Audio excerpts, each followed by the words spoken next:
Manjeshwar ಒಳಪೇಟೆ railway ನಿಲ್ದಾಣ ಮಾರ್ಗದಲ್ಲಿ ಶೌಚಾಲಯದ ಕೊಳಕು ನೀರು ಹರಿದು ದುರ್ಗಂಧ, ಸಾಂಕ್ರಾಮಿಕ ರೋಗದ ಭೀತಿ.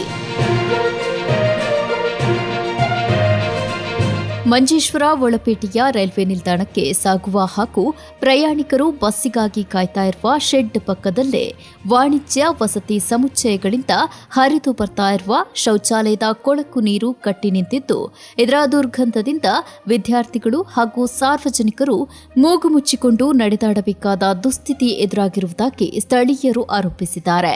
ಇಲ್ಲಿಗೆ ಸಮೀಪವೇ ಇರುವ ವಾಣಿಜ್ಯ ವಸತಿ ಸಮುಚ್ಚಯಗಳಲ್ಲಿ ಕೊಳಕು ನೀರು ಶೇಖರಣೆ ಮಾಡುವ ವ್ಯವಸ್ಥೆಯನ್ನ ಕಲ್ಪಿಸದೆ ಬೇಕಾಬಿಟ್ಟಿಯಾಗಿ ಈ ದುರ್ಗಂಧದ ನೀರನ್ನ ಸಾರ್ವಜನಿಕ ಸ್ಥಳಕ್ಕೆ ಹರಿದು ಬಿಡ್ತಾ ಇರುವವರ ವಿರುದ್ಧ ಕ್ರಮ ಜರುಗಿಸಬೇಕಾದ ಆರೋಗ್ಯ ಇಲಾಖೆ ಹಾಗೂ ಸಂಬಂಧಿತ ಅಧಿಕಾರಿಗಳು ಜಾಣ ಕುರುಡುತನ ಪ್ರದರ್ಶಿಸುತ್ತಾ ಇರುವುದು ಹಲವು ಶಂಕೆಗಳಿಗೆ എടമാടിക്കൊണ്ടിരുന്നതാಗಿ സ്ഥലീയರು തಮ್ಮ ആക്രോശ വ്യക്തപ്പെടുത്തിದ್ದಾರೆ.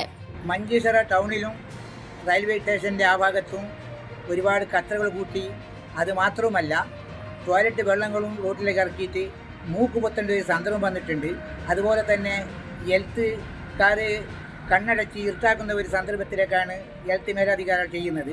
അതുകൊണ്ട് എത്രയും പെട്ടെന്ന് ഇത് നടപടിയെടുക്കണം.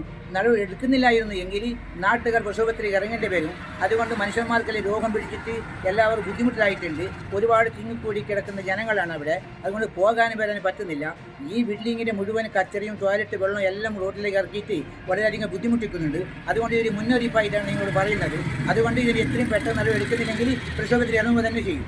ಇದು ಸಾಂಕ್ರಾಮಿಕ ರೋಗ ಭೀತಿಗೆ ಕಾರಣವಾಗಿದ್ದು, ಪ್ರತಿದಿನವೂ ವಿದ್ಯಾರ್ಥಿಗಳು ಮತ್ತು ಸ್ಥಳೀಯರು ಸೇರಿದಂತೆ ನೂರಾರು ಮಂದಿ ಈ ದಾರಿಯಿಂದ ಹೋಗಬೇಕಾಗಿದೆ.